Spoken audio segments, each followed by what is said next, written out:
айл амтэн ч юм уу айлын найзын машин суугаад ч юм уу клубдэг очиж ч юм уу хамаагүй ингээд ярьж хахад устгийн талаар ингээд юм гот бити устгаж үү гिचхгүй энэ нэг юм устгах байхгүй устгаж хэвчтэй байхгүй устгажж устгыг мэдлэгтэй болох хэрэгтэй мэдэхгүй бол чинь тэдний зүв байна дагнаа яг нэг энэ коммунизмын үед хоёр нийгмийн дунд өссөн хүмүүсийн дунд яг дагнаг л зөв юм хийх ёстой гэсэн сэтгүүл суудсан байт юм гэж би ойлгосон.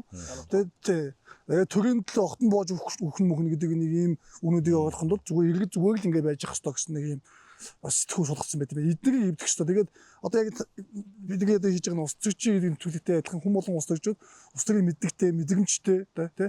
Чи одоо сая самбай хэлж татвараа төлдөг гэдэг юм мэддэг бол мэдчих ёстой. Энэ хүн миний мөнгөөр цалинж байгаа учраас одоо нийгмийн сайн сайхны төлөө ажилтдаг байх ёстой гэдэг юм. Энийгээ мэдхгүй ингээд Ууяста над баг хамаахгүй би одоо ингээд зарим нэг компани захидлууд ус байж тээ устдыг одоо жашаалтаг ингээд яваад очих юм бол бизнесний яваачна гэж яагаад гэдэг хүмүүс шүү. Ямар ч миний таньдаг ах хот харалтангуудаа сайн ахаа мэдлгсэн чи за заах нэг явлаа гэдэг. Тэр усааг залгаад үгүй шахатаа яач өгсөн чи жашаалтаг явж байгаа гэж юу? Нэг гайхаад нэг хэлчихв.